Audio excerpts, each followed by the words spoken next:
fires in acres burned by year, and if you can make it out, 1983 to 1996, 4 million acres was about the most burned, and then moving forward from 96, it bumped up to 6,000 acres. Then in the early 2000s, 7 million acres, and then in the mid 2000s, we get to 8 and 9 million acres, and then continue with 9 million acres until 2015 when it went to 10 million acres. 2017 again was a 10 million acre year. 2020 was a very bad season, another record-setting year with 10 million acres, and then last year they burned 7 million acres. So you can see the trend of wildfires throughout the country. They typically are starting earlier in the season and going longer. The size of the fires are getting bigger, and the need for resources is getting more necessary. So why are the conditions so bad in the west as opposed to the east? Has a lot to do with the climate. Have very dry, arid climate where in the summer the temperatures can reach to the mid to high 90s, and humidities can be in the single digits. Whereas we think about temperature on the East Coast, in the summer we get 90s and higher, and our humidities are in the 50s and up to the high 80s. So it's a completely different climate, and they've had prolonged drought for many years in a row, and it's hard to overcome that and make it back and then get ahead of the curve. Prolonged periods of hot temperatures, as I said, earlier in the season it's starting and lasting longer. The fuel types are completely different in the west. Sagebrush, heavy timber of pine species that are very flammable. And then large contiguous blocks of forest and natural cover. Some of the national forests, are several million acres in size, so it gives you an abundance of area that can burn. Improper management of the fuel loading through policy and aggressiveness of extinguishing fires. They've created a scenario where there's an abundance of fuel in a lot of forests. They're trying to correct that through prescribed burning. Prescribed burning is a difficult thing to do in those areas, but as best possible, they're trying to reduce the fuel loading to reduce that fuel load. Steep, rugged slopes and inaccessible terrain is common in the West, which makes controlling fires very difficult. And then they have weather anomalies like the Santa Ana winds in California. They get wind events where the wind can blow for days, 50, 60 miles an hour with single-digit RHs. So very difficult conditions. And all that's complicated by the wildland-urban interfaces where people are starting to build more and more structures and natural cover fuels, and complicates extinguishing the fires immensely.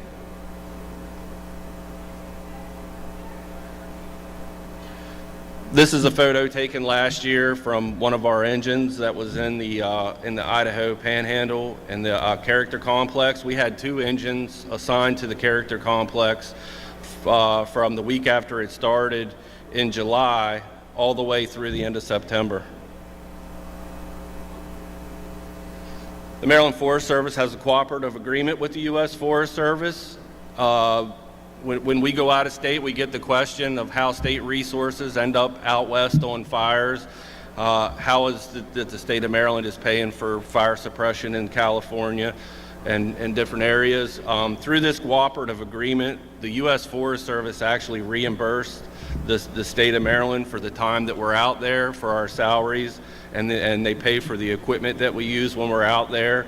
And we're able to take that money and then make our program even stronger and make us more capable of handling wildfire in our area by the valuable experience that we gain out there.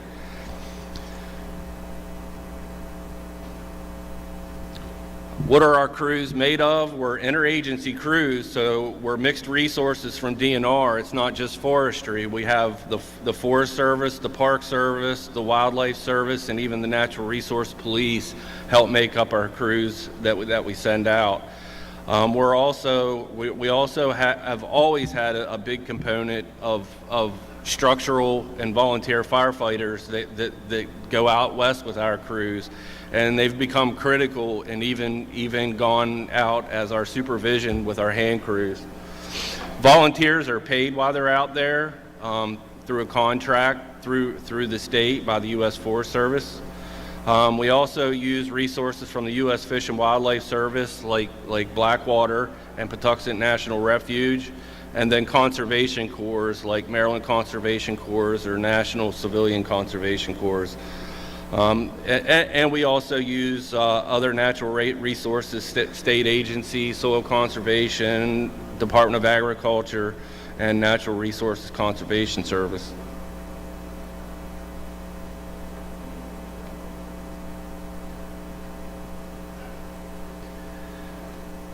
As I said, non-governmental agencies are paid through the Forest Service, and while they're out there, they're basically a contract employee for the U.S. Forest Service in a position called AD, or administratively determined.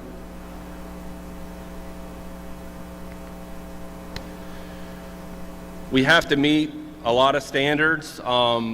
Most big wildfires are managed through the incident command system, but not through all hazard incident command systems. So they have a specific set of criteria through the National Wildfire Coordination Group for qualifications for different positions throughout wildland fire response. The minimum training, if you or someone you know is interested in going out west with us, is a basic wildland firefighter course. It's a 40-hour course that we teach several times throughout the year. S-130, S-190, and then L-180 is included in that training. And then for all firefighting, even structural firefighting, ICS 100 is required and ICS 700.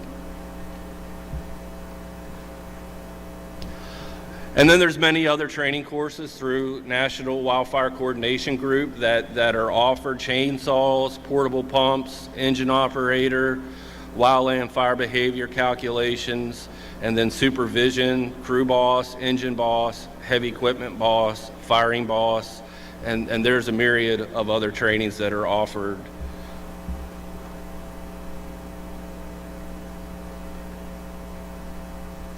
A red card is necessary to go out of state on fires. It's a qualification card. So the minimum, once you have the minimum training yearly, you have to get your red card, and to get that, you have to have an annual 4-hour refresher. You have to have an annual fire shelter training, and you have to have an annual fitness test. And the fitness test for wildland firefighters is a 3-mile hike in 45 minutes with a 45-pound pack.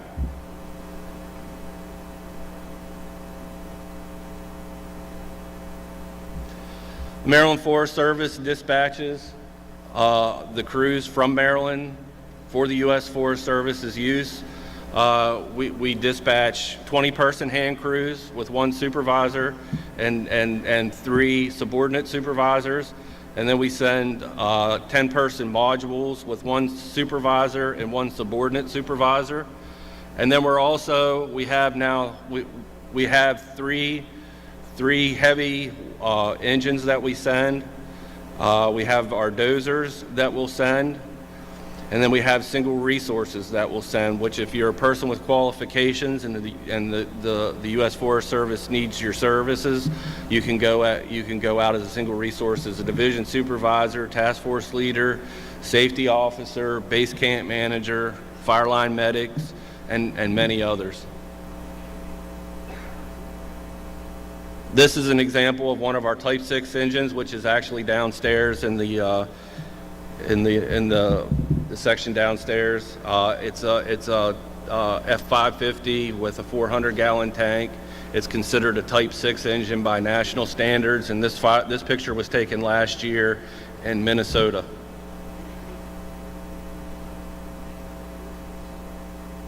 This is one of our other Type 6 engines, and the same exact setup as the other one, except it has a 350-gallon tank. And this picture was taken in Idaho last year.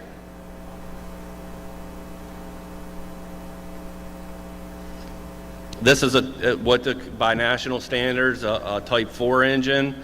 This carries 1,000 gallons and 4 personnel.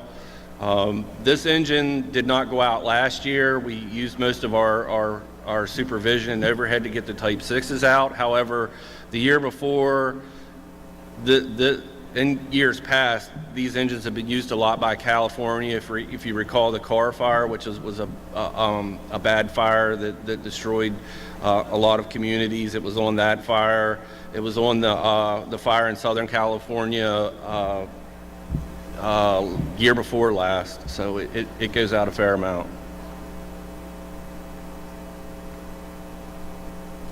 This is one of our dozers. We have we've come a long way with our dozers over the years. If you remember our dozers from years past, we started out with John Deere 350s and moved up to 450s and then to 550s, and now we're up to John Deere 650s as our standard. These dozers have gone south to Florida and areas in the south, but it has spent a tremendous amount of time in Texas over the years. And the picture to the right is a fire that I was on in Texas 3 years ago, is where that photo was taken.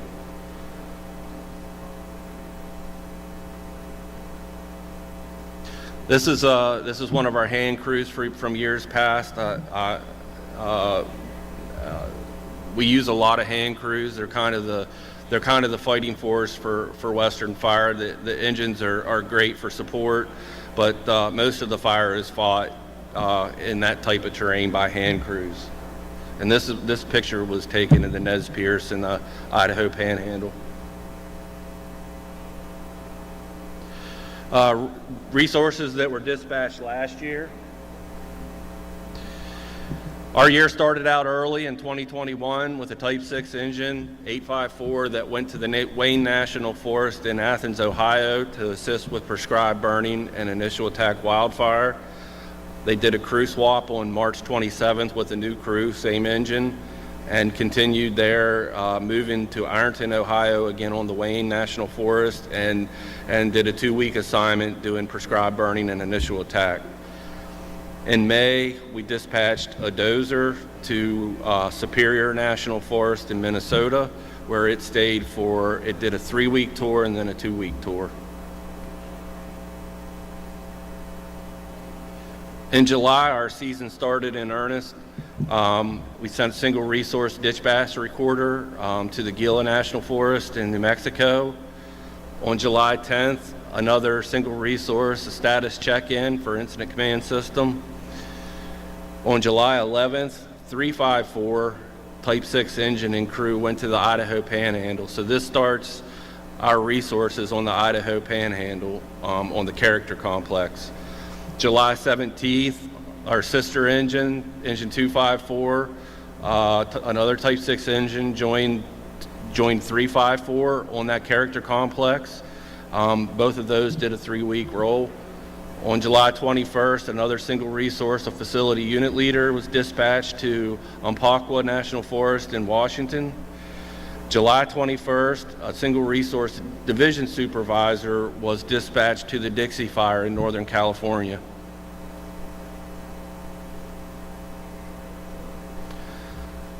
Continuing on in July 28th, a single resource base camp manager goes to Miles City in Montana. July 28th, a single resource fire line medic goes to Superior National Forest. July 30th, the base camp manager, the engine 854 is also dispatched, which is our third engine. So this puts all of our engines out west at one time, goes to the Superior National Forest.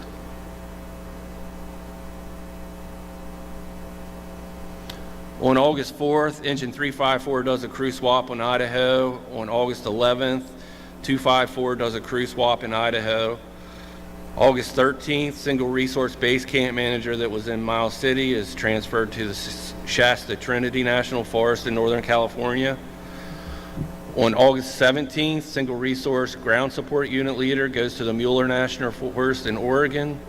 August 18th, a base camp manager is dispatched to the Okanagan Wenatchee National Forest in Washington. August 20th, a single resource base camp manager goes to the Okanagan Wenatchee National Forest in Washington. August 21st, single resource expanded dispatch recorder goes to the Pennsylvania Mid-Atlantic Coordination Center where our dispatch is located to do dispatch.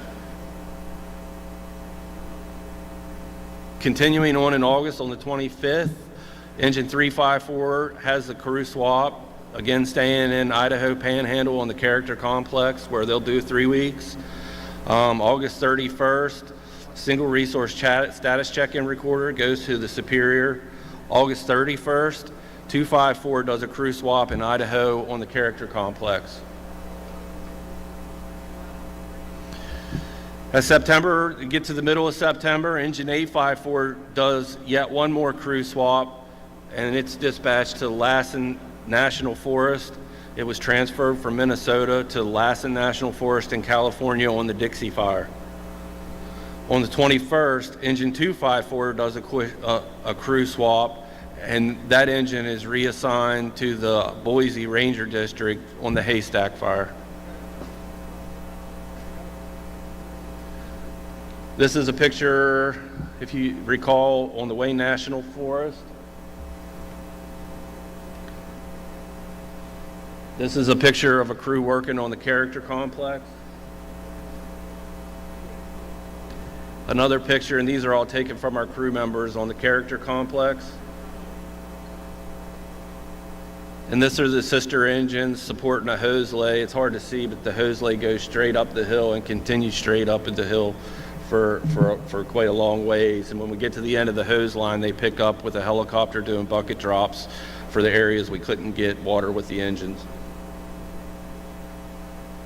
This is a picture from the Haystack Fire in Montana.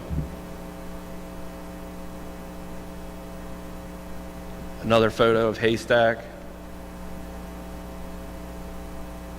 And to end, this is a prescribed burn we did in Allegheny County on Dan's Mountain Wildlife Management Area. This was actually from this past spring. It was the largest prescribed burn that we've done in that area.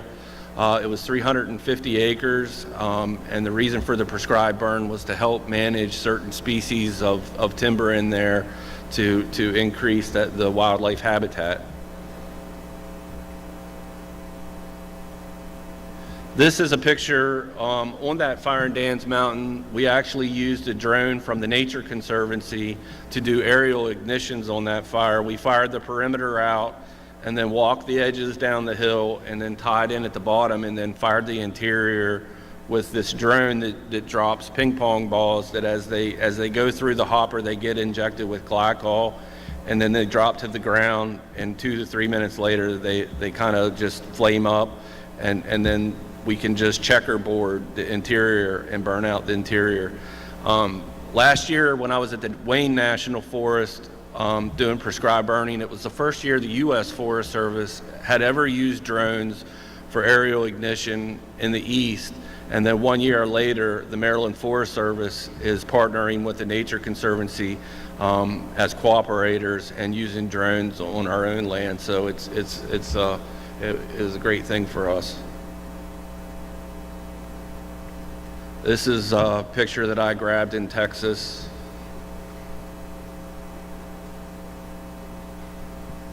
Another picture, that's a light single engine air tanker. They call them seats. They drop small batches of water, only effective on light fuels, as opposed to the heavy air tankers that drop a lot more retardant.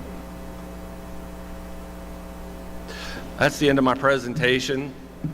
Thanks for listening. If you know of anyone that's interested in becoming a wildland firefighter, a lot of volunteer and paid structural firefighters have gone out with the Maryland Forest Service and gotten enough experience to either become full-term employees with the U.S. Forest Service out west, or working with the Maryland Forest Service and becoming full-time employees with us. So if you know somebody that's interested in wildland firefighting, we could use their help. And our booth is right downstairs. Feel free to stop by.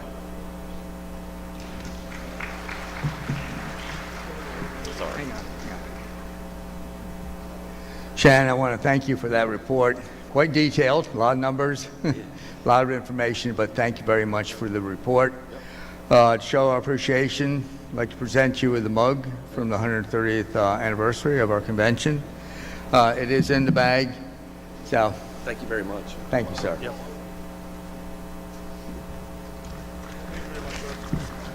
Now I'd like to call up the Maryland State Fire Marshal, Brian Grossi.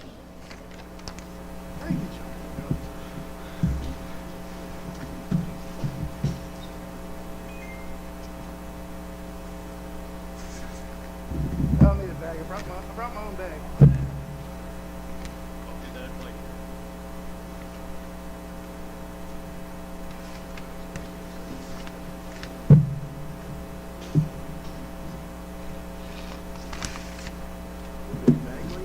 I know. So good afternoon. How's everybody doing? Welcome back to the beach. Everything's good. Hope everybody's having a good time. Is Fire Marshal Barnard in the audience? Is he in the room? Huh? He's not in the back. I didn't see him back there. I had something for him, but. Yeah, is he here?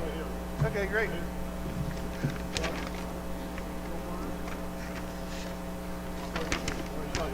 No? All right, we'll get started. We'll catch up with him. So, first and foremost, I want to acknowledge a good friend of mine who's in the audience. He's the Delaware State Fire Marshal over here on my left, Grover Engel. Chief, thanks for coming down. Appreciate everything. Appreciate our partnership that we have between us two and helping each other out over the years. So thank you so much for that. So I want to bring you greetings on behalf of Governor Larry Hogan, Lieutenant Governor Boyd Rutherford, and Colonel Jerry Jones, Superintendent of Maryland State Police. I speak for the entire staff of the Office of State Fire Marshal. I want to say congratulations to the outgoing presidents, Joel and Becky. They've done a great job. Great leadership over the last couple of years, difficult times with the pandemic, but they've really done great service in their office and have been extremely productive. And it's something the association should be very proud of. As you well know, the majority of the emergency responses here in Maryland are EMS-related incidents. No surprise, right? I don't have to tell you that. But I'm here today to tell you that we still have a fire problem in the state of Maryland. Here we are in June, and we've already lost over 30 individuals to fire, both civilian and fire service personnel, injured many more, $1 million in property damage, and thousands of individuals displaced from their homes by fire. We have a problem, folks. We still do. Whether you believe it or not, we do have a problem.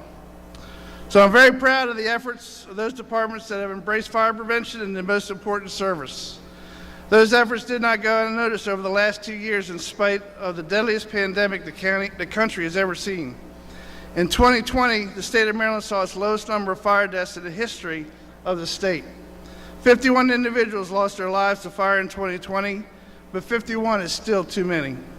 In 2021, the fire deaths in the state rose to 63. Unfortunately, the numbers are still headed in the wrong direction this year, with over 30 deaths so far, as I said earlier. So we're on that path again to reach almost 60. We got to slow this down, and we got to really get out there and make a difference. And we're going to talk about that. I hope you took the time yesterday to see our two presentations, one to call for a fire investigator and updates on the smoke alarms. Lots happening in the areas of smoke alarms. If you didn't know, the photoelectric ionization detectors are going to be long gone here in the next couple years. You won't even see those anymore. It's all electronics now. So hopefully you had a chance to do that. If you need information on those, please stop by our booth downstairs on the main floor. We have some information on both of those topics, on the smoke alarms and when to call for a fire investigator. I had the opportunity to attend the CFI dinner this year in D.C. The keynote speaker this year was the new U.S. Fire Administrator, Dr. Lori Moore Merrill. In her speech, she asked everyone in the room to step up their efforts in the prevention of fires across the country. By preventing fires, we do not see the deaths and injuries to civilians and our firefighters and firefighters are not exposed to byproducts of combustion and get cancer. The property is not destroyed and individuals can stay in their homes. We know that smoke alarms and residential sprinklers save lives in this state. Thousands of lives have been saved by these two important fire protection features. But here we are in 2022, and we still find homes without working smoke alarms or no alarms at all. In 2021, there was 326 incidents where it was reported that there were no smoke alarms present. So the question I ask everybody in the room, why is that?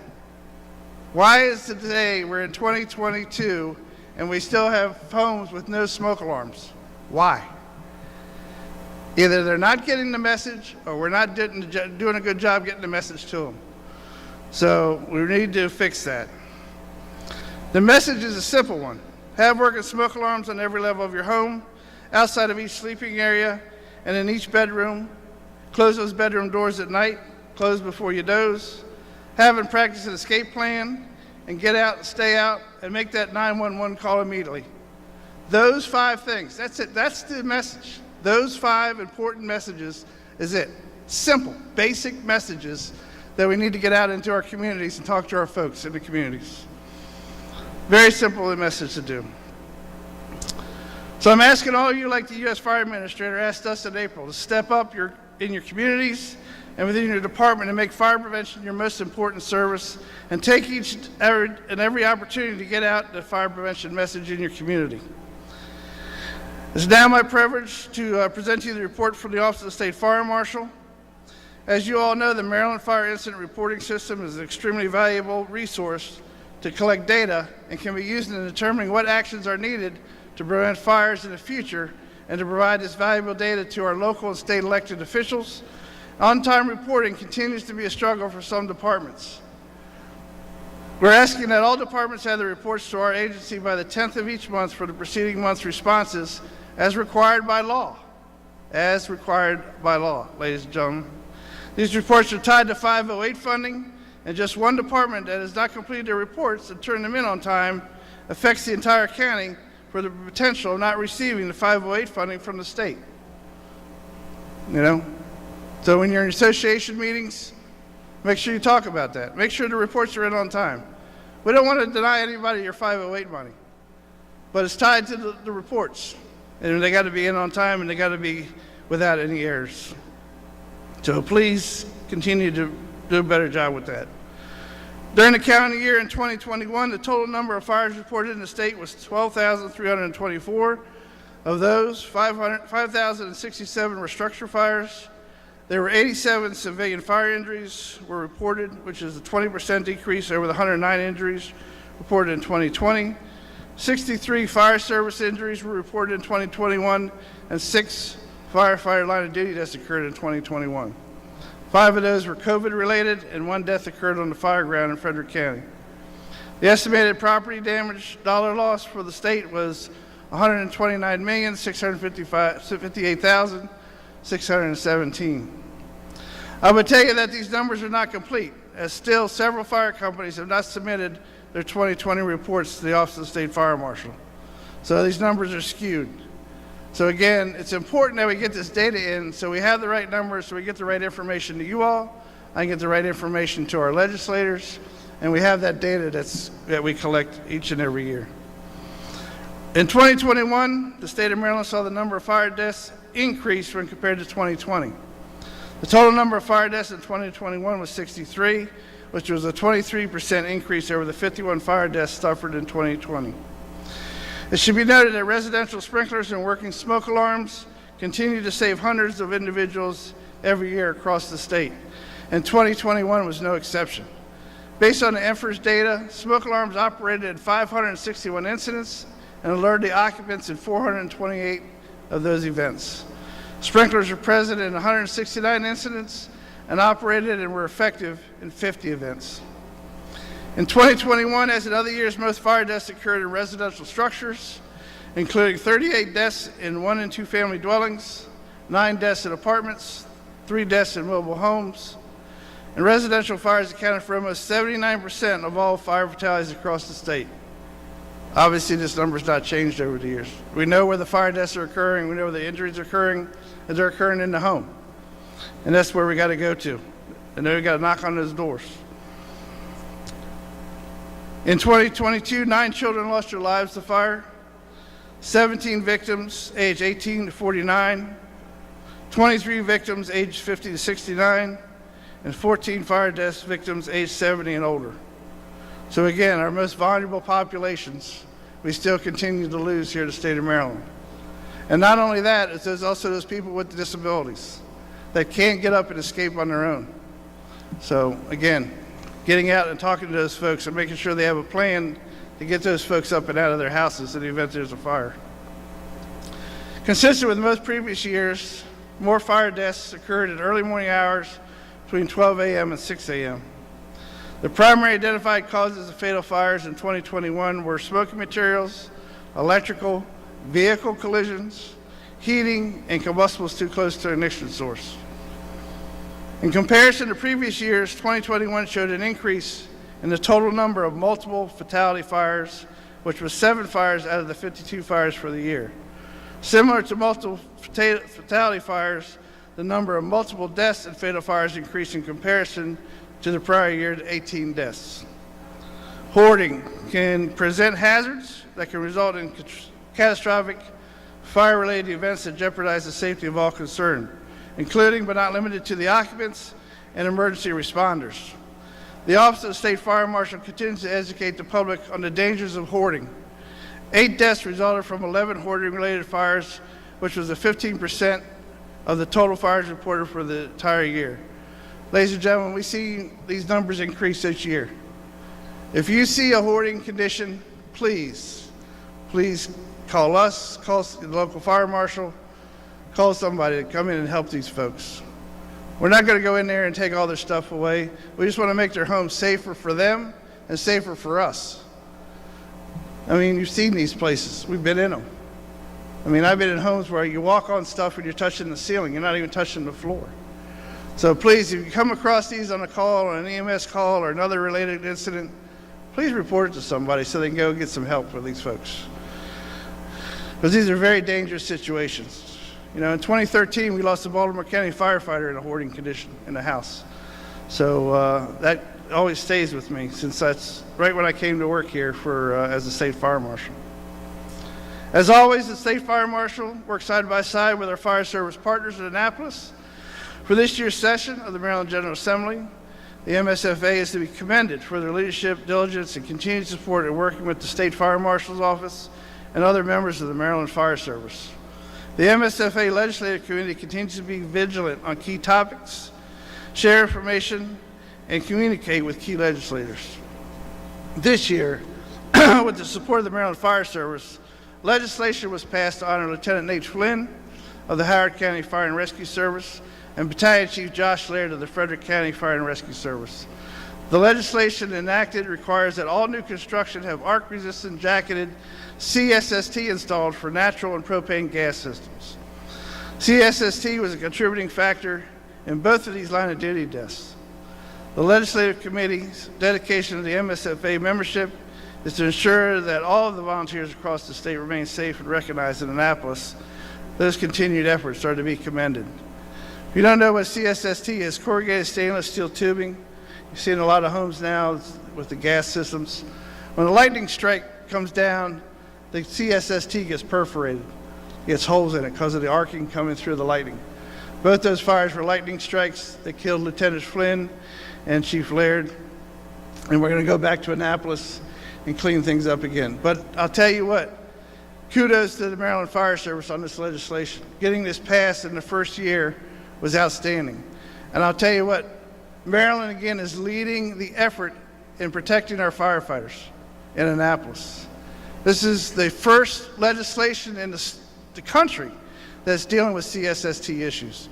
And everybody's looking to us, as they usually do, to lead the way, and we are leading the way. As State Fire Marshal, I wholeheartedly continue to appreciate the partnerships our agencies share with local and state governments, as well with private industry. These partnerships help us secure resources, disseminate information, and provide training that allows us to be more effective at accomplishing our tasks in the pursuit of fire and life safety. Our partnership with the Capital Regional Fire Sprinkler Association, a chapter of the National Fire Sprinkler Association, has provided training for our fire inspectors across the state for the last several years. And we want to thank them for this continued successful program. It's been outstanding. They do a training for our inspectors each quarter. We get all the inspectors from all the other different fire marshals' offices in. It's for free. They don't pay anything. They supply lunch. So it's a great partnership with the fire sprinkler industry.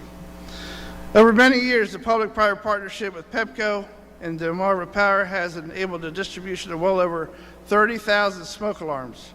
In 2021, Delmarva Power donated 1,900 10-year steel battery smoke alarms to the fire departments across the Eastern Shore. It was Delmarva's 22nd year in providing these life-saving devices for our communities.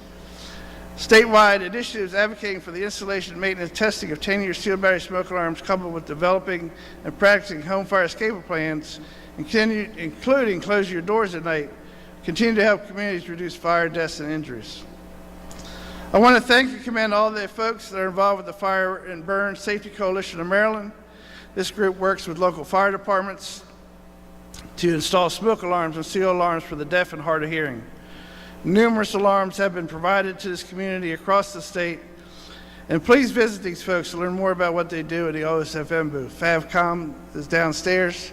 Please stop by there, partner with them. If you have folks that are deaf and hard of hearing in your community, which I'm sure you do, if you come across these folks, these devices are free to them. We ask that the local departments help us install them, and we've gotten quite a few out in the last several years. It's tremendously great program. As a reminder, please take part in our community risk reduction weekends offered each year for the fire departments across the state to get out and step up their respective communities to offer installation of smoke alarms and provide fire and life safety information. The next statewide community risk reduction weekend is scheduled for October 15th and 16th of this year. And I ask that all Maryland fire departments use this opportunity to check in or install these life-saving 10-year steel battery smoke alarms in their homes of citizens they serve and have sworn to protect from the effects of fire.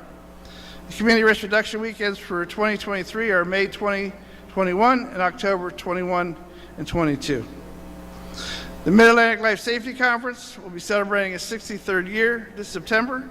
Originally billed as the Governor's Fire Prevention Conference in August of 1959, when then Governor Tull saw the need for a statewide conference on fire prevention.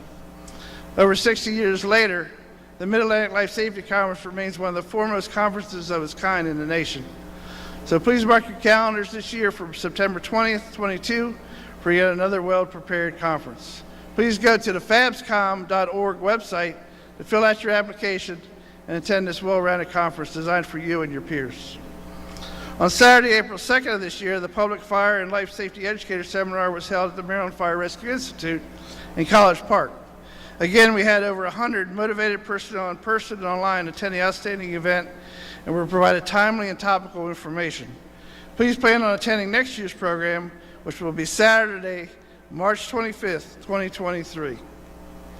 As in years past, the OSFM has experienced some few staffing changes. In the past couple of years, Master Deputy Jamie Rodeheaver of our Western region retired with over 20 years of service.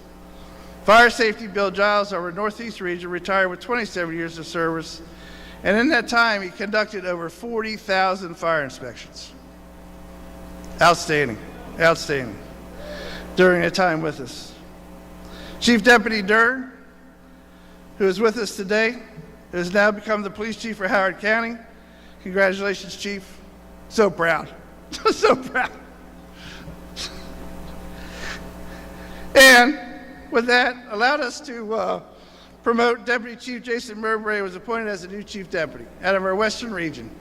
So we're happy to have Jason on board as a leadership team at headquarters, and he's done an outstanding job in the last couple of weeks, just been appointed. So we're happy to have him there, and he's done a great job.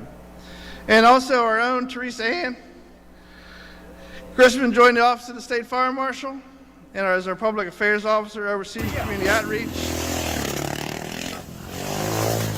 Oh look, there she is. In the cage of death. I don't know how much fire prevention is going on there other than I didn't even know that was in there. All right. The things we do, huh? The things we do to promote fire prevention. There we go. So Teresa Ann's in our office. We're happy to have her after all those years in Prince George's County. She does a great job. You all know that. I don't have to tell you anything more about that, but she definitely is making us look good. And that was an interesting video. I hadn't seen that. So the staff continues to perform at high levels in 2021. Our numbers were up last year, really, believe it or not. We conducted a total of 827 investigations. 636 were fire-related, 121 explosive-related cases, and 70 other investigations. A total of 65 criminal cases were closed by arrest, with a total of 86 individuals being arrested. The agency-wide arson case closure rate was 33%, which is well above the national average. Across the state in 2021, fires determined to be arson was reduced by 9%. This level of performance is outstanding in light of the increased training and other assignments the fire and explosive investigators have in the agency. A total of 10,317 fire and life safety inspections were completed in 2021, and our fire protection engineers reviewed 1,893 construction and fire protection system plans. The dedication of our personnel is evident by these numbers. It's through an agency-wide commitment to fire and life safety that we work for the citizens and with the Maryland Fire Service to accomplish the mission of protecting life and property from fire and explosions.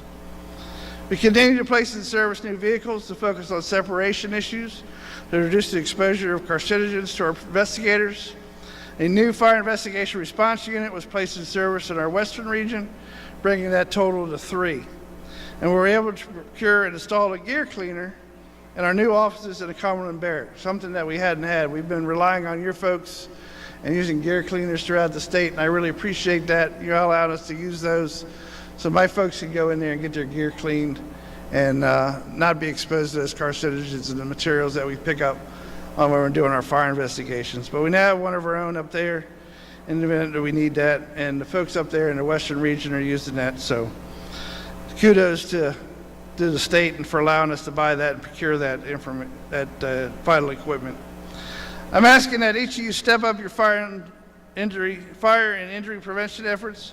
We need to continue to take every opportunity to prevent that 911 call and to inform our communities about fire and injury prevention. Take the time now and when you go back home from the convention to network with other departments, the MSFA Fire Prevention Life Safety Committee, state and county fire prevention ambassadors who are here today. Girls, good to see you. Thanks for coming out. Appreciate all the things you do across the state and for your communities, and to get those fire and injury prevention messages out. Also, NFPA, FABSCOM, and MarylandLifeSafety.org, where we have a website for that, so reach out for that. I see you. Community each and every day. Take any and all opportunities to interact with the public, not just during Fire Prevention Week. Provide fire safety information to folks in your community that is attending your fundraising events that many of you hold throughout the year.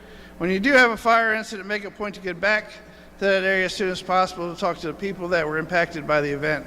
And again, knock on those doors, check the smoke alarms, and get that material out there so these people know how to be safe from fire. Make sure your personnel are checking to see if smoke alarms are present on each and every response to homes within your community. Promote the 10-year sealed battery smoke alarms on every level of the home. Have escape plans in place to get out and stay out. Close bedroom doors while sleeping and when evacuating during an active fire incident, and immediately making that call to 911. Again, those 5 simple points. 5 simple points that we need to get out to the community. Excuse me. We need to work with neighboring departments and the American Red Cross to establish teams to install smoke alarms and conduct fire safety reviews in homes located in your community. You don't need to do it on your own. Get other people to help you out. We need to continue to focus on our efforts across the state with emphasis in our rural areas. So here on the lower shore and out west, those are the places we need to get to. Because that's where we're seeing the fires, that's where we're seeing the homes that don't have smoke alarms. So we need to get those out there and talk to those folks. Focus on those populations we mentioned earlier continue to be impacted by fire. The very young or elderly and those that have disabilities, all of which are factors that prevent a timely escape from fire. Get into the schools, daycare facilities, senior centers, county fairs, farmers markets. Mentioned the other day at the Fire Prevention Ambassadors, one of our ambassadors, who is the MSFA Fire Prevention Ambassador, not the first one, but the ambassador, mentioned that in her speech. Get out to farmers markets. We got to get to where the people are. We got to go talk to them. Invite yourself. Just don't wait for an invitation. Get out there and go where the people are going to be and give them the information. Again, don't wait for them to call you. Reach out, ask to visit, and share information and knowledge you have on preventing fires and injuries. It takes very little time, but the information you share goes a long way in the end to save lives. The OSFM blog site continues to be updated for your use. The site contains news and information. Fatality and burn injury reports can be completed securely online. Local jurisdictions can also share smoke alarm saves and fire sprinkler saves, and our customers can request fire safety inspections and submit an arson tip. I would like to thank you all in the Maryland Fire Service for your continued support and dedication and friendship. More importantly, I want to thank you all of my personnel within the OSFM for their great work over these last 8 years in helping me move the agency forward. We could not have done it without all of us working together. I would also like to thank and recognize the OSFM Alumni Association for their continued support of the agency and the work they are doing in the community to make lives better. Over the last 8 years, we've seen many accomplishments. We brought on and continue to seek out new technology, change the way we conduct our business so that we're serving our stakeholders with the highest quality of service even during the pandemic. The partnerships and relationships that we've shared over these many years have been strengthened over this period of time, and we continue to cultivate new ones as we move forward. Our personnel are safer today than ever due to the purchase of new vehicles, improved respiratory protection, 2 sets of personal protective clothing, and new gear cleaning appliances, which I mentioned earlier, all of which has greatly enhanced our safety of those who are required to conduct fire and explosive investigative scenes. Over the next couple of years, I continue to look forward to the challenges ahead and face them with a dedicated command team. All the members of the OSFM will continue to perform their public safety mission with dedication, compassion, and pride. The challenges that we face each and every day create endless opportunities. We're always seeking out those opportunities in order to better perform our mission, and with your support, continue to move the agency and the Maryland Fire Service forward. We look forward to working with the new administration, with MSFA President Ben Kurtz and LA MSFA President Malia Dalton and their leadership teams. We wish them a great success in their terms of office. Please continue to make fire and injury prevention your most important service that your department provides in your community. Step up and reinforce this message with your members every chance you get. Thank you for all your support, dedication, and devotion to keeping Maryland fire safe. Sorry.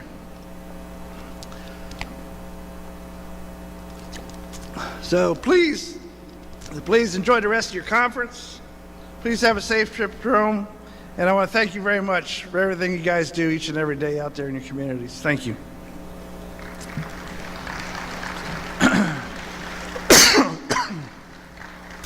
Before we get to the Fire Marshal Deputy of the Year Award, I want to bring Chief Fire Marshal Barnard up. I have a little presentation for him. Several months ago, Fire Marshal Barnard was inducted into the Maryland Fire Chiefs Hall of Fame, and I was able to collect those for him, and I want to make sure that it's done right. So instead of just handing you an envelope, I just wanted to make sure that you got these, and you should be very proud of that accomplishment. Thanks, sir. And I want to thank you for that. Appreciate it. We're going to get a picture.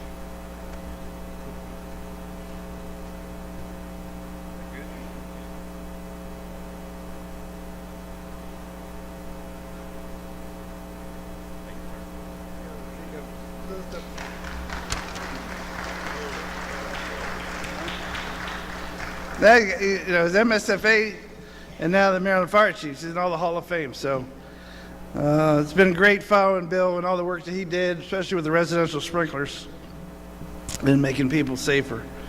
So I'd now like to introduce our new Chief Deputy, State Fire Marshal Jason Mowbray, as he will announce the Regional Deputy State Fire Marshals of the Year and continue on with the program. Hi, good afternoon. Thank you, Fire Marshal Dracy. I appreciate the introduction. Ladies and gentlemen, I'd like to ask you to now join me in honoring our Regional Deputy State Fire Marshals of the Year for 2021. Deputy State Fire Marshal Kirby Travers, Lower Eastern Shore Region.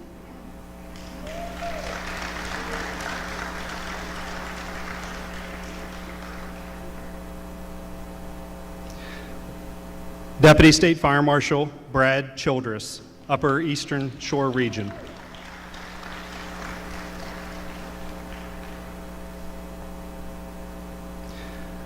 Deputy State Fire Marshal Joshua Matthews, Southern Region.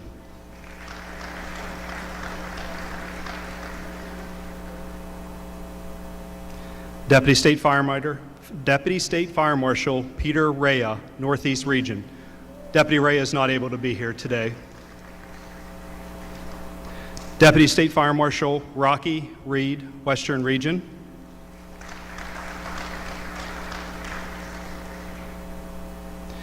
And Deputy State Fire Marshal Dale Ednock of our Bomb Squad unit.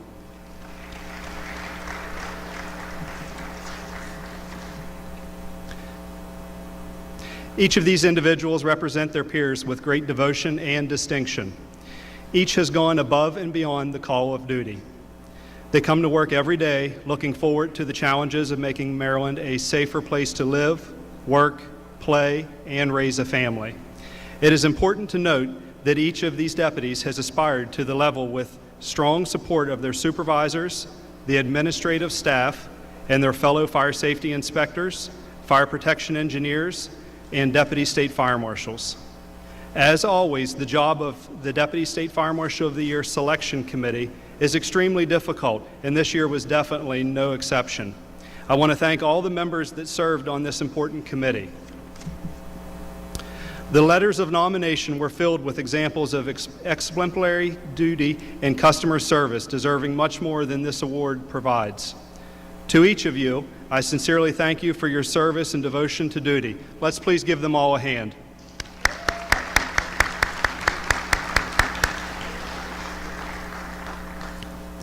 I now have the great pleasure of introducing to you the 2021 James C. Robertson Deputy State Fire Marshal of the Year Award. During 2021, this deputy excelled in their responsibilities involving the fire marshal profession. This deputy established themselves as a dedicated worker with great attention to detail and a willingness to cooperate in any situation. This deputy has consistently demonstrated a desire to continually improve themselves through training, research, and collaborations with partners in both in and outside of the agency. They always represent the Office of the State Fire Marshal in a positive manner and are oftentimes requested by other deputies to assist investigations and in assignments. This deputy was cited for many of their achievements in 2021, such as conducting 32 fire investigations for the year, 5 of which were criminal cases, making several arrests and closing criminal cases from 2020 and 2021. In addition, completing 49 fire safety inspections, and also assisted local law enforcement on several critical incidents. This highly respected investigator has excelled in each and every aspect of their career, being within the top 10 of all disciplines, and is a model employee for our agency. He regularly volunteers for extra duties to support the agency, region, and local law enforcement. For the last several years, this deputy has volunteered and participated in a local community policing program known as Police Providing Presence, as well as Shop with a Cop. These programs provide an opportunity to have a positive interaction between law enforcement and local youth who are identified through their local school systems. This deputy and other officers spend the day with the youth, taking them Christmas gift shopping, gift wrapping, and a meal. This deputy also has attended numerous training classes provided through the National Fire Academy, National Association of Fire Investigators, and various other local training. He's obtained his certification as a fire investigator through the National Association of Fire Investigators. It is my honor to present to you the recipient of the James C. Robertson Award, recognizing Deputy State Fire Marshal of the Year for 2021, Deputy State Fire Marshal Robert Reed.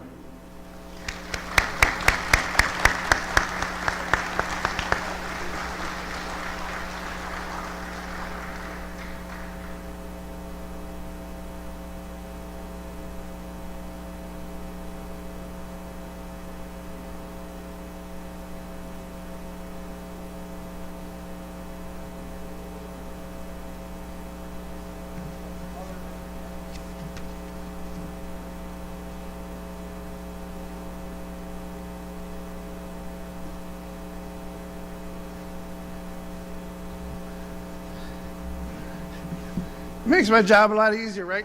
When you got great folks, and I do have great folks. Truly been blessed. Thank you. Thank you, gentlemen.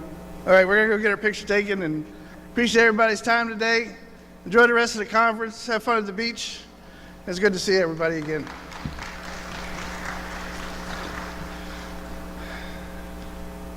All right, Brian, don't go away.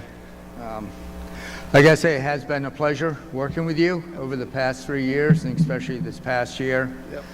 Yep. Good things. We have done good things together, absolutely. Particularly in Annapolis. Yes, sir. Worked very well together. We got some very important legislation through, working together.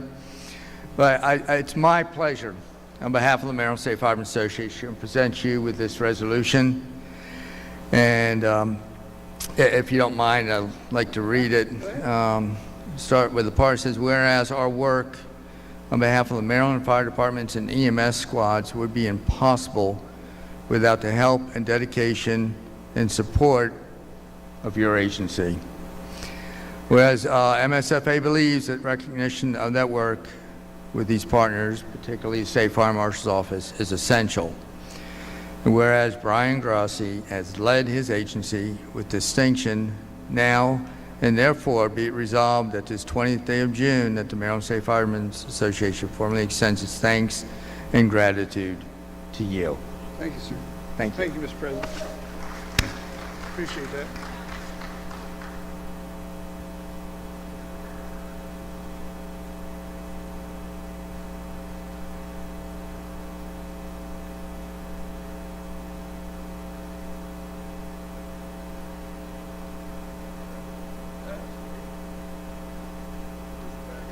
Thank you. And we are pleased to also present you with, I'll come out the mug of this session, the 130th anniversary mug. It is in the bag with all the other items. All the goodies. Thank you, sir. Thank you. Thank you so much. Appreciate it. Absolutely.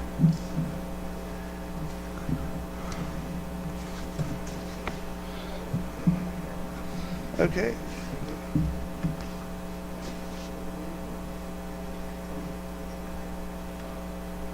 Oh, very good. Okay, up next. Let me make sure I get right here. Yeah. I'd like to bring up next the Maryland Fire Rescue Education Training Commission. I had the privilege of being on many of the meetings with them over the course of the year, and they have done some really great things. Thank you. Good afternoon, everyone. I'm Amber Reamy, Vice Chair of the Fire Rescue Education Training Commission. On behalf of Chairman John Jerome, I bring you greetings and well wishes for a successful convention. We are finally back in person with our meetings, and we're continuing to meet according to our regulations, no less than 6 times. And we've done so over the last 2 years since we've met here in Ocean City. We've given input on 5 higher education programs for the Maryland Higher Education Commission over the last 2 years. 2 were new programs and 3 were updates to existing programs. We have had an appointment of a new commissioner, that's Keegan Tozaki from Howard County, And we continue to encourage everyone to seek the use of the Riley Scholarship Fund, which is available to all career and volunteer personnel. Even if you think you may not be eligible, apply anyway. Please seek out the commission or find myself or Chairman John Jerome if you have any questions. Thank you for your time.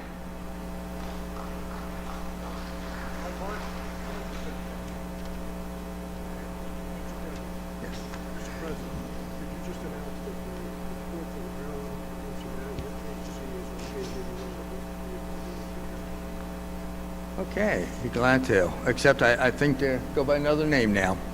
The report for the Maryland Emergency Management Agency, which I believe is now the Maryland Department of Emergency Management, is on page 81.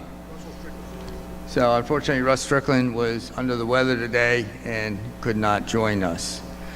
So I'd like to call past President Mark Bilger to the stand to give his report on the Maryland Institute for Emergency Medical Services System. Thank you, Mark.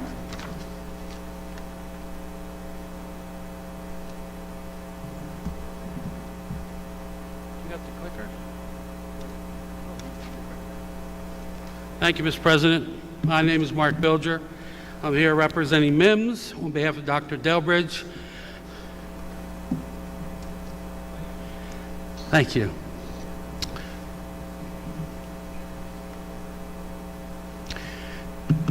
Maryland leader in EMS and trauma care, one of the earliest traumas and EMS systems in the U.S. It's a model state system, the Institute of Medicine, one of the few states with a comprehensive system of EMS care. And that everyone in this room is part of that system. Without the work and support of the individuals in this room and the individuals in your departments and in your counties, the system would not work as well as it does. With that in mind, Maryland continues to be the leader in EMS and trauma, and you can all be very proud of that.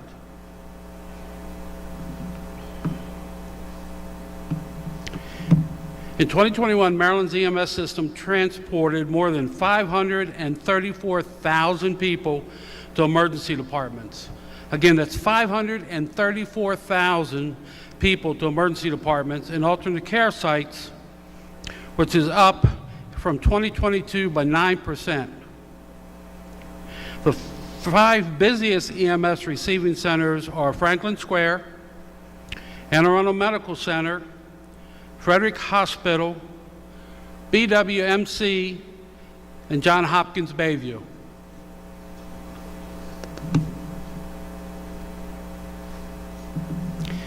EMS patients comprise an average of 27% of the hospital's emergency department patients. 73% of the emergency department patients get there without EMS.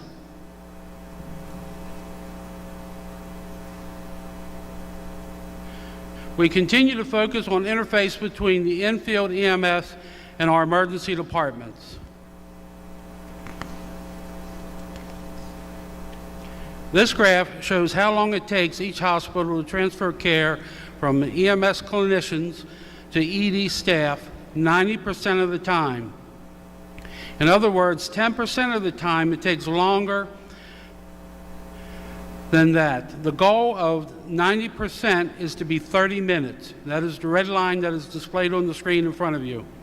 Only a fraction of the hospital's EDs meet that target. We share performance information with hospitals on a regular basis to allow them an opportunity to see where they're at and how they're performing.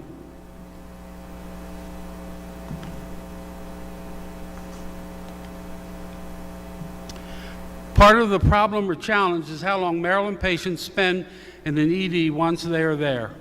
Maryland has, among all the states, the absolute longest emergency department length of stay. I'll say that again, the longest emergency department length of stay. This results in less capacity for new arriving patients. It's not one of the hospital's problem, it's a system-wide problem.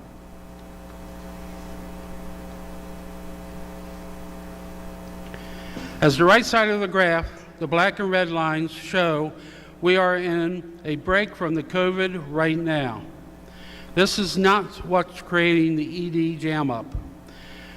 BTW data about COVID-related hospitalizations comes from MIMS, which has been collecting information from hospitals every day since March of 2020. And we do appreciate the hospitals assisting us with providing that information. Emergency Department patient boarding, 10-day analyst, November 2021. Each day at any given time, 200 to 350 patients boarding in the Maryland EDs. 20 to 25% of the ED patients either stuck without a disposition, in psychology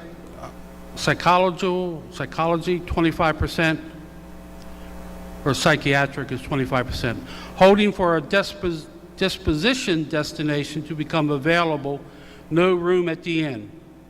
A snapshot, medical patient, 7.4 hours boarded in an ED. Psychiatrical, 33.7 hours. 25% of the boarders, 68% of the time. Patients boarding is a problem. Our assessment of November 2021 revealed that at any given time, 300 or more than 350 patients who were done with our emergency care were stuck in an ED because there was no hospital space for them.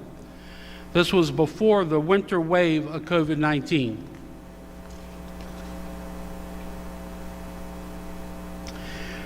Now we keep track of boarding patients every day. The biggest categories are people stuck in the ED and those waiting for general medical surgical beds, and those psychiatric patients awaiting placement somewhere.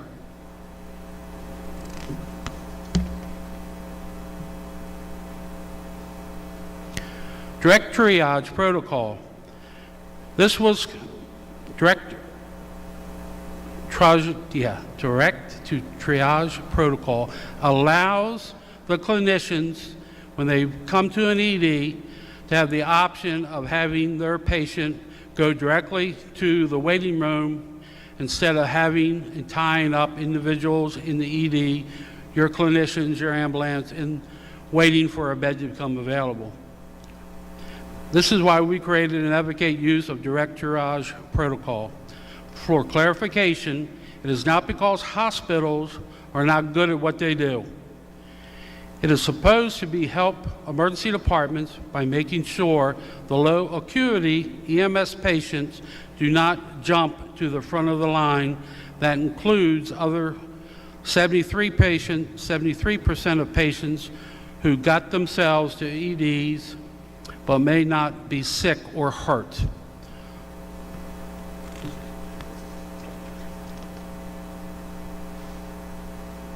Yellow alert use is high, too high. 240 hours yellow alert in a day is like taking 10, nearly 25% of our hospitals offline. Some days we exceed 50% and even as high as 75%. And the chart you're looking at is for all 5 regions. It was October 2019 to present. Maryland Emergency Department Advisory System. Emergency Department Advisory based on ED patient census, CRISP. We continue to work with CRISP to develop an objective system whereby EMS personnel can know how busy an ED is compared to its overall capacity. We are in the process of validating the flow of data by comparing what is actually going on in an ED with what the survey says. More to follow. It's a work in progress. AHA is a system that was started at MIMS. It's quite helpful when it's used. It indicates how many EMS units are currently at a hospital and how long the longest one and the most recent one have been there. If an EMS unit decides to go somewhere where there are already 8 ambulances at that facility, it's fairly predictable that they too are going to be there a while.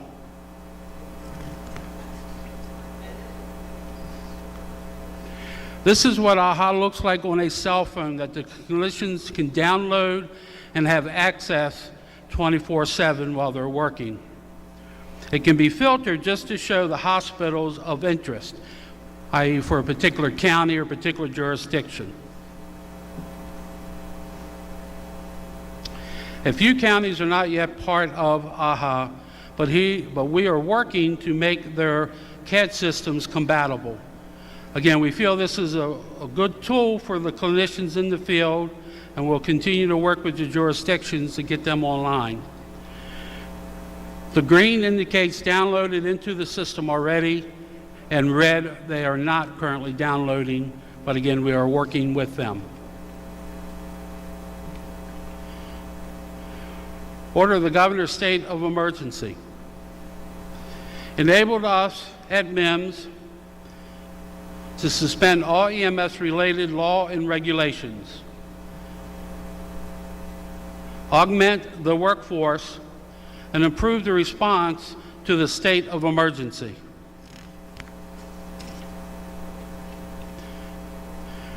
State of Emergency 22010402, augmenting the emergency medical services workforce, enables suspension of any provision of Section 13, educated article in COMAR Title 30.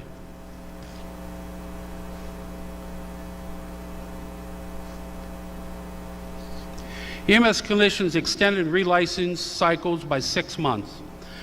Provisional clinicians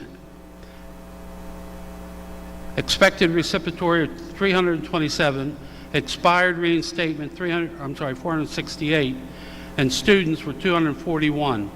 EMTs was 833, CRTs 6, and paramedics 170. Additional 53 EMTs and 6 paramedics in January of 2022. More than 1,000 people stepped up as provisional EMS clinicians during the pandemic. Many have transitioned to regular, credible people, so we were unable to, or some were unable to. We were working to continue that process at the time to finish up these individuals that are still on extension, that still have time to recertify. But again, they were able to bring individuals back that had not been in service for several years, get them back in during a pandemic, and we're able to, again, allow them to provide service to your communities and to the state of Maryland. EMS vaccinators. Paramedics and more than 500 EMTs provided 20,000, that's 20,000 vaccines to the public safety and governmental personnel. 80,000 vaccines to the general public. Those are amazing numbers. MIMS personnel provided 14,000 vaccines to 8,000 people. Majority of those were state employees. We even went to the Port of Baltimore and provided vaccinations to individuals that were on ships that could not get off the ship until they had received some type of vaccination.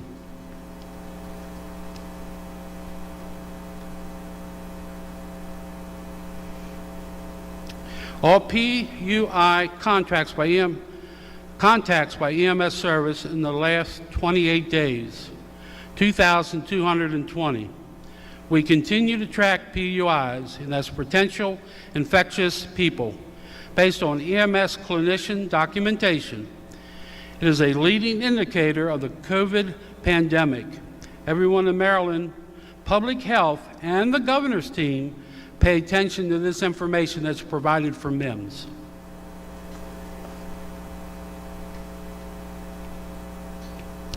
Pre-hospital emergency care, correlation between emergency medical services suspected COVID-19 patients and daily hospitalization. We have published our findings, and examples just one of being a leader in EMS. This was a document that was produced by MEMS and published and recognized throughout the state. PUIs encountered by the EMS system correlate with new hospitals' admission. The light gray line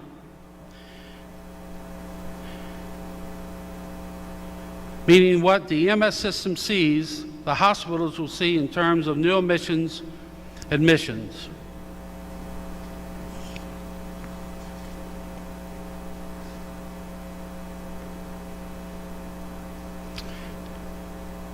Thank you.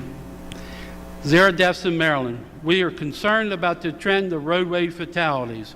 Direction is not towards 0 as the goal should be.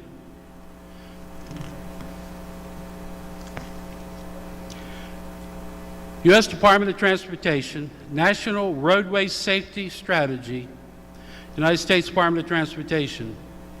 For the first time, the national strategy includes a focus on post-crash care EMS. Safer people, safer roads, safer vehicles, safer speeds, and post-crash care.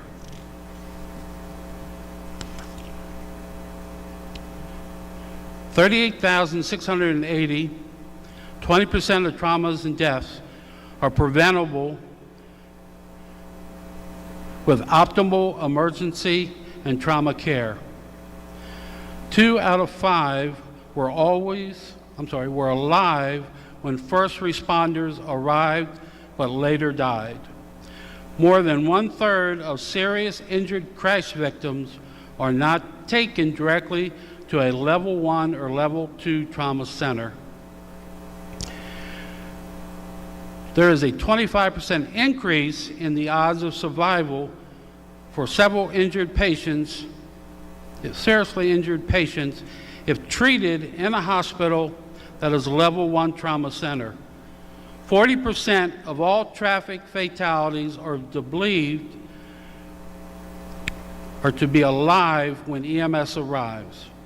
Again, 40% of all traffic fatalities are believed to be alive when EMS arrived.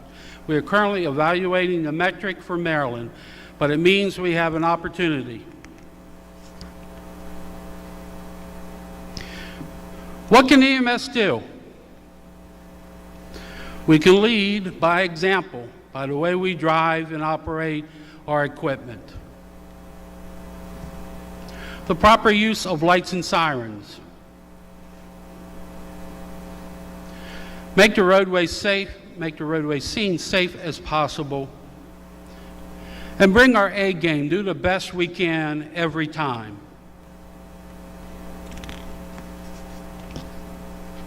Cardiac arrest survival. We also have work to do with regard to cardiac arrest resuscitation and survival. On whole, we don't achieve the results that are typical across the country. The blue indicates Maryland, the red indicates national. Survival to hospital admission, Maryland's 19%, national's 24%. Survival to hospital discharge, Maryland is 7%, national is 9.1. Good, moderate CPC, Maryland's 5.4, national is 7.2. Missing hospital outcome, 0.4 and 0.21. So we have some work to do.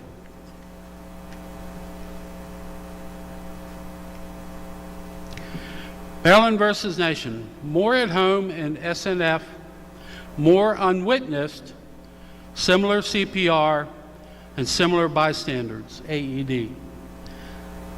Some things are not changeable. For example, a high proportion of Maryland cardiac arrests occur in a nursing facility, older people with comorbidities, and are unwitnessed.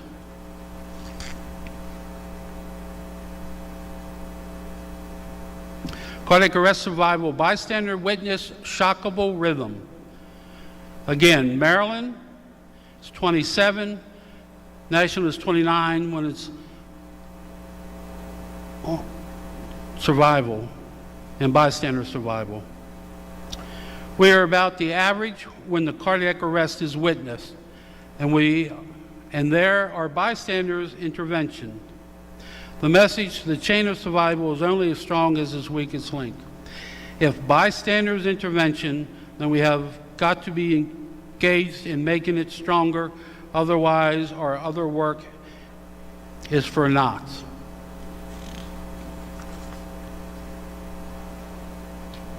EMS and law enforcement. Minneapolis, case ketamine. Aurora County, case Elijah McLean. Maryland directive and protocols developing multiple discipline and guidance. There have been highly publicized and tragic cases that involve scenes where both EMS and law enforcement participated in management or not the situation. We have previously reiterated that EMS cannot take direction from law enforcement to help secure a law enforcement objective. Our monocular focus is interest in the health and safety of the patient.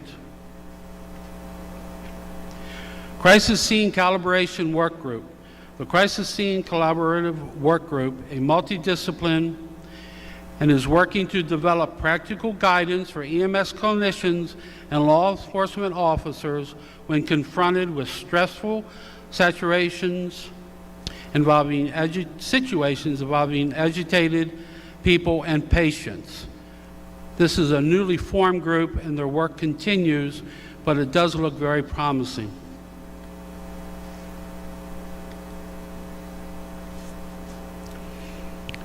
Along with a federal grant that MIMS was able to retain, they are offering a stipend program for EMT. The information is available at MIMS.org. The purpose of the stipend is to acknowledge the sacrifice and the commitment EMT students make. We have sufficient funds for 500 students to receive $2,000 and escalating payments of $1,000 when nationally registered exam is taken. This program started April 1, and so far 292 students have enrolled and are going through the process. This is an opportunity for your for your members who want to become clinicians to take the course now, maybe instead of waiting sometime down the road. It also, again, encourages individuals to do their best when they're going through the program. And it also, again, is designed to help offset some of the hardships, again, with the price of gas the way it is, the time away from family.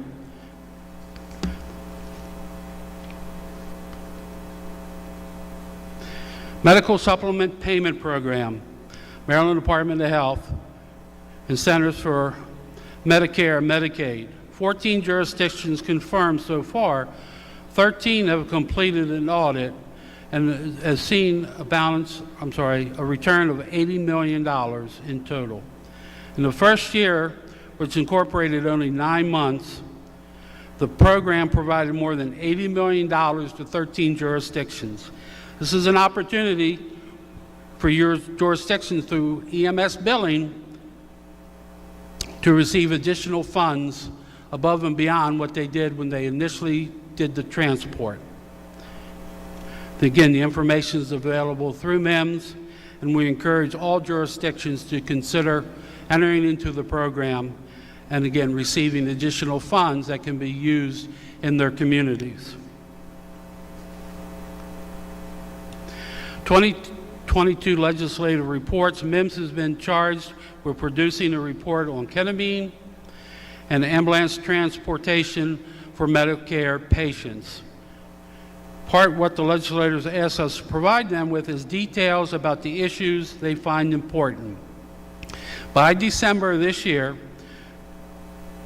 we owe them reports about EMS ketamine use in Maryland and ambulance transportation of Medicare patients. Currently, they are being worked on and will be submitted in December. Vision 2030 the plan for the EMS system. A lot of people in this room, a lot of people in the state of Maryland worked on this project. Everyone with a stake in Maryland EMS needs to know or ought to know what this plan is. If you have a copy of it, share it with someone. Take it to your firehouse, take it to your rescue squad, and put it out and allow people to review it, learn about it. If you need a copy, let us know. We can get you as many copies as you need. You can also download it from the MIMS website. We'll be happy to mail them to you. But encourage your folks to look at it, see what's in it, learn about it, and maybe there's something in there that would interest them that they would take on as a challenge or a project, or even your department or your county.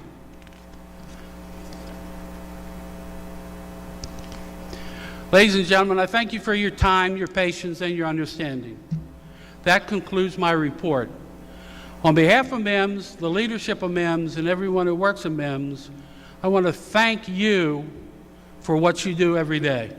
I want to thank your members, their members' families, your departments, your companies, for providing a much-needed service in Maryland. As I said at the beginning, without the folks in this room, in the volunteer system, the whole system doesn't work.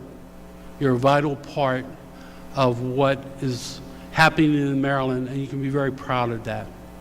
So thank you very much for your time. Enjoy the rest of your convention.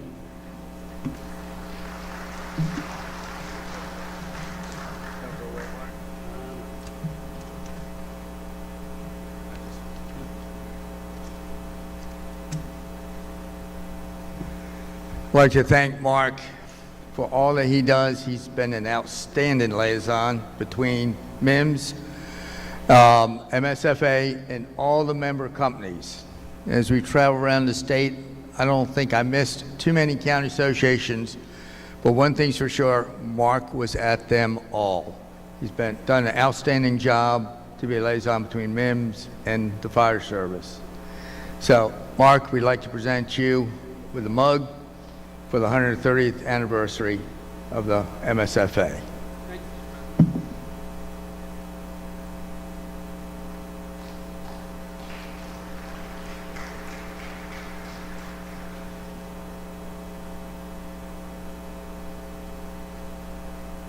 Thank you again.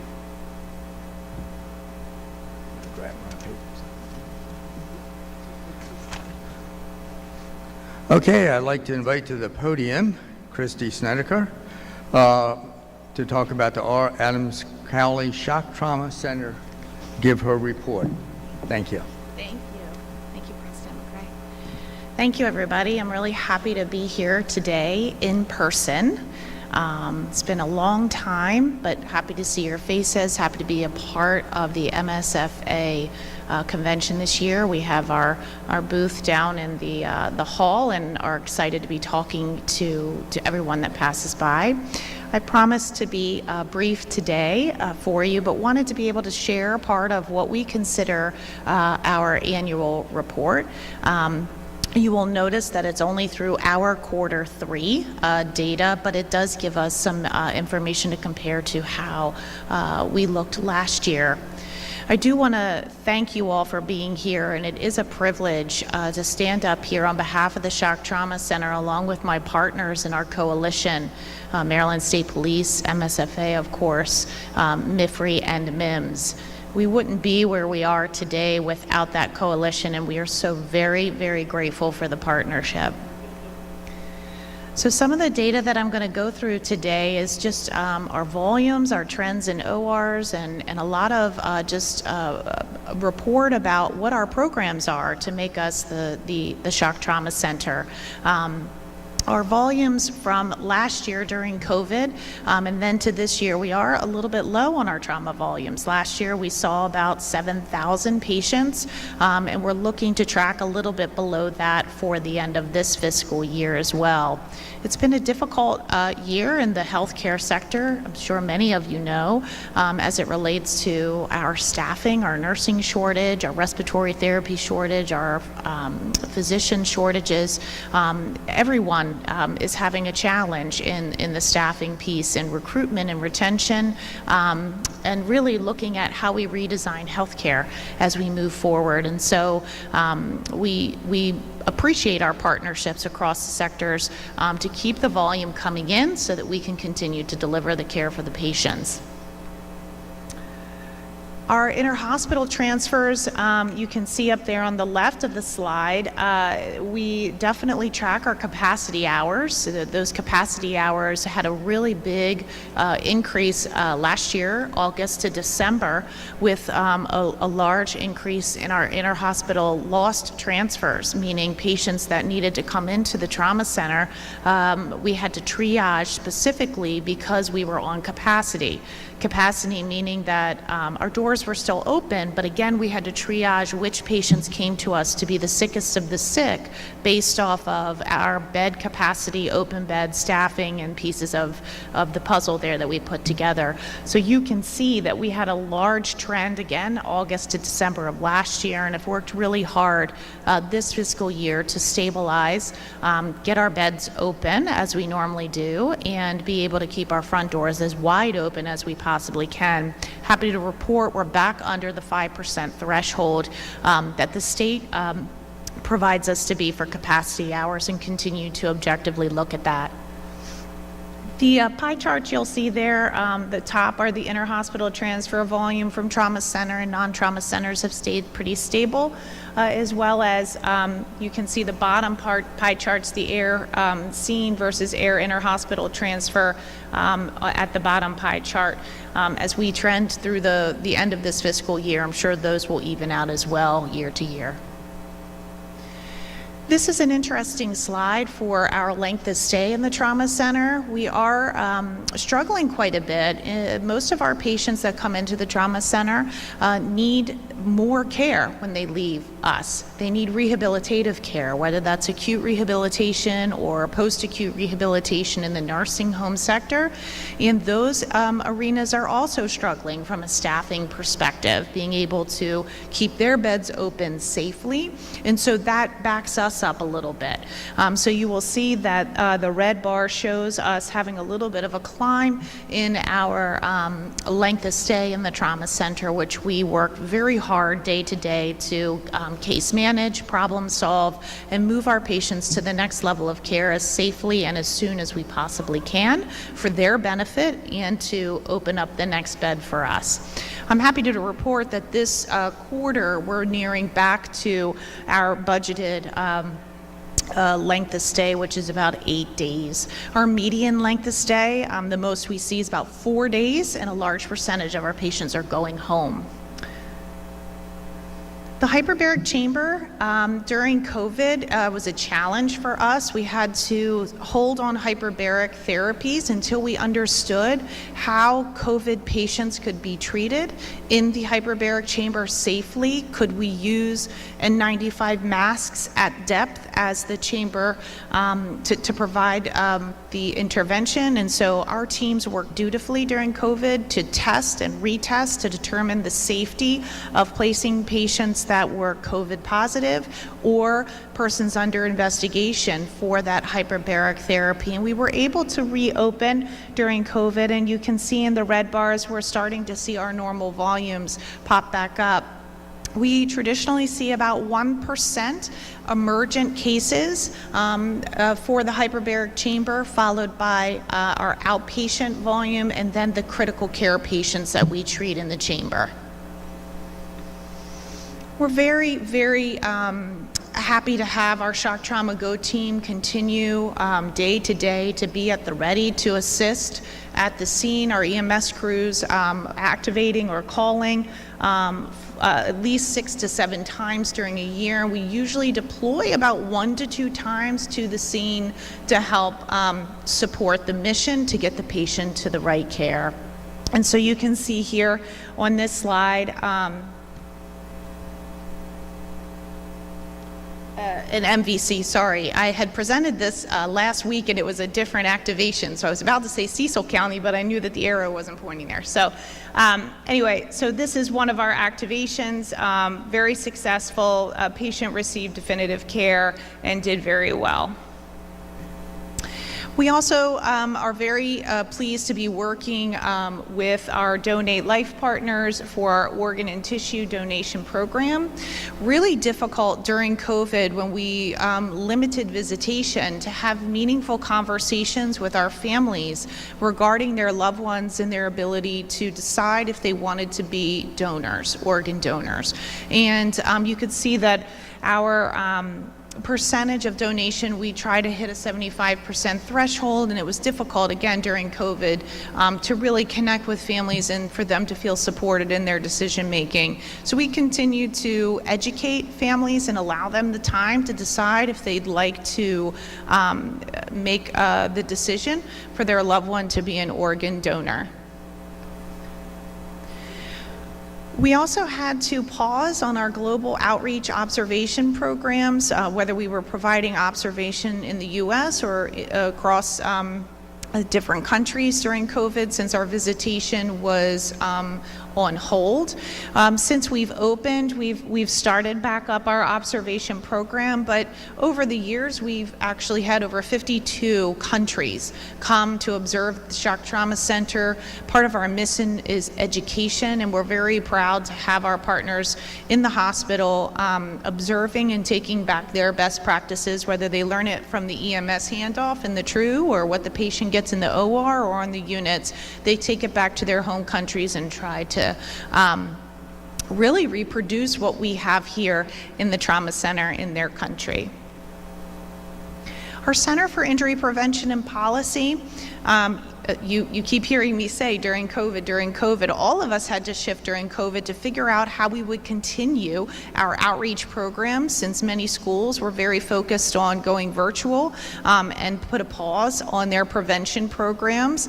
But we continued to persevere and created what you would get in person online so that we could continue to support the mission of our Center for Injury Prevention and Policy, whether it be the teen outreach programs or our violence prevention programs, and connecting our patients to community care, and looking at our Stop the Bleed campaign. So we're slowly but surely picking up pace on that as the state has opened up, and we're able to continue to support those programs, which are so vitally important in prevention. This is a really important slide to me, to you, to all of us in the EMS community for outreach and education, continuing our monthly broadcast sessions, continuing to support MIMS in their airway training and creating specialized videos that can be shared across the state inside of our training and simulation center. We really appreciate and love the opportunity to collaborate on what type of education our EMS partners would like, and be able to provide that either in observation or within our high fidelity training and simulation center.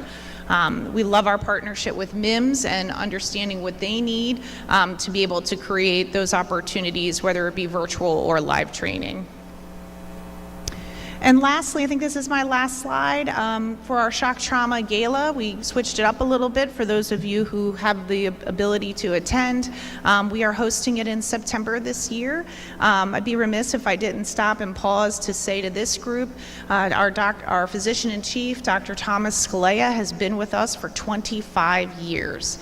And so this year is his 25th anniversary, and we're very excited to celebrate him and all that he has done for us us in the trauma community and what we've learned and been able to advance in the trauma center, share that evening along with a lot of our partners here in also selecting our hero story and really just taking a moment to remember our why.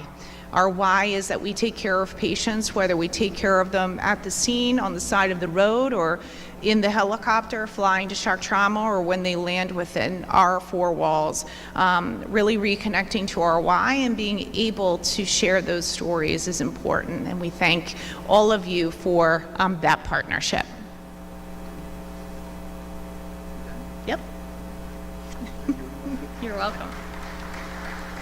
Don't go away. All right, Christy, thank you. We were backstage talking, and we're talking about the very long history of our relationship between the MSFA and shock trauma. Yep. We've gone many years helping them with their fund. They've helped us with our issues, and for that we're very appreciative. So I'm going to present to you one of our mugs. It's in the bag there. And also, if you would, take this resolution back to Dr. Scalera. Absolutely. My pleasure. Again, I've had the privilege of working with him personally on a number of occasions, and I'm very privileged to be able to present this resolution for you to take back to him. Thank you.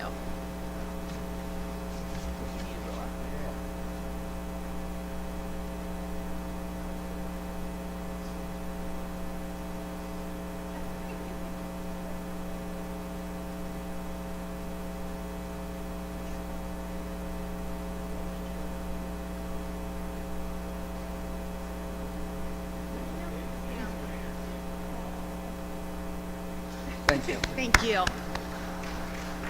Oh, that's okay, that concludes our speakers for today. So some public service, some public service announcements. Somebody left a pair of glasses in the voting room. If they're yours, please come claim them. And talking about the voting room, since the ballots did not go out till about 2 o'clock, we are leaving the balloting open for 3 hours. So we will put this session into recess until 5 o'clock, where we shall reconvene and hear the results of the voting. Okay, yes, please remember the Jolly Roger event, and I hope you have time to get your families down there and enjoy it. Thank you. Recess till 5.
picture of that, Em.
I just give you an update.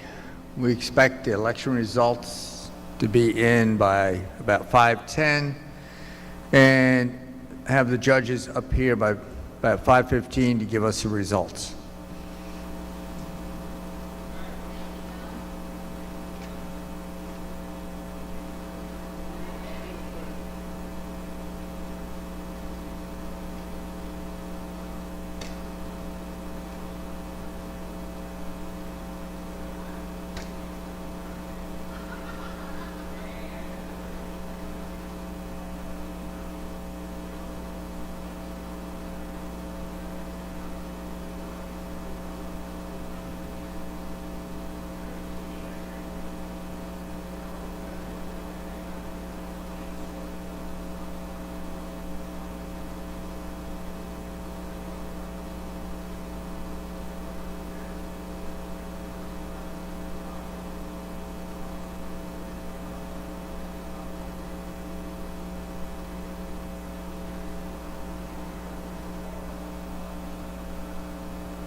sir. Come on out. We call this meeting back to order for the announcement of the results of the voting. Thank you, Mr. President. The report of the election judges for 2022. There were a total of 323 companies in good standing as recorded by the Secretary. The Credential Committee reports that 273 of those companies were in good standing and registered at the convention. A total of 19 past presidents registered.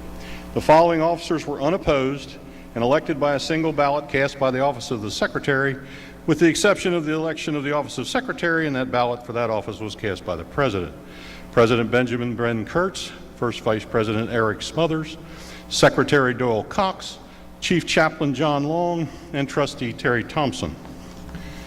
The results of the election for Second Vice President, the following were nominated: W. Newton Skip Carey, Todd Smith, and Paul Sullivan.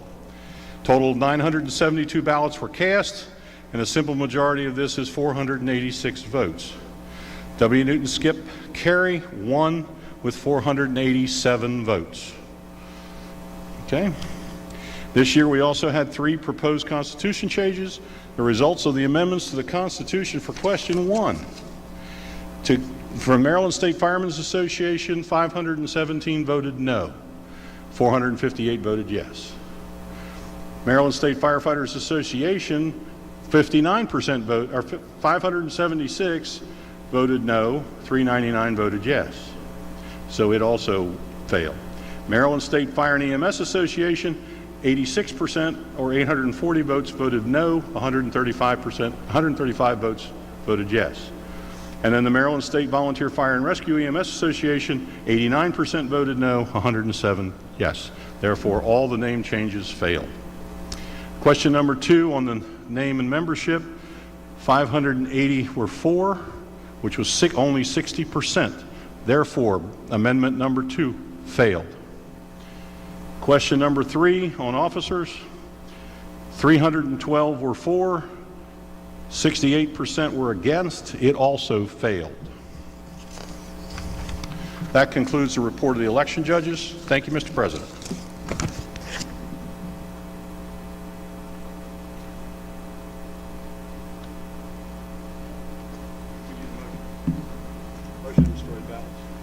Do we have a motion to destroy the ballots? All in favor? Any opposed? Ayes have it. Please destroy the ballots. Thank you for the announcement of the results. Just an announcement, the session tomorrow starts at 8:30, and I'd like to call the chaplain out to close the evening.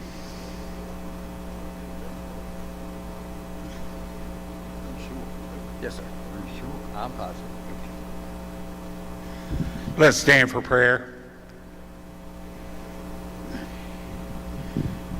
Let us pray. Gracious God, we give you thanks that we have a right as fire and EMS and auxiliary personnel in this state to vote how we feel. Father, we ask you to be with our new officers that'll be coming in and installed tomorrow evening. We ask you to be with them at the start of this new year throughout the year 2022, 2023. And now, O Lord, I ask that you bless us and keep us until we come back together tomorrow morning.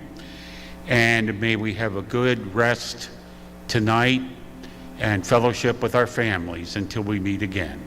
In these things we ask in your gracious name. Amen.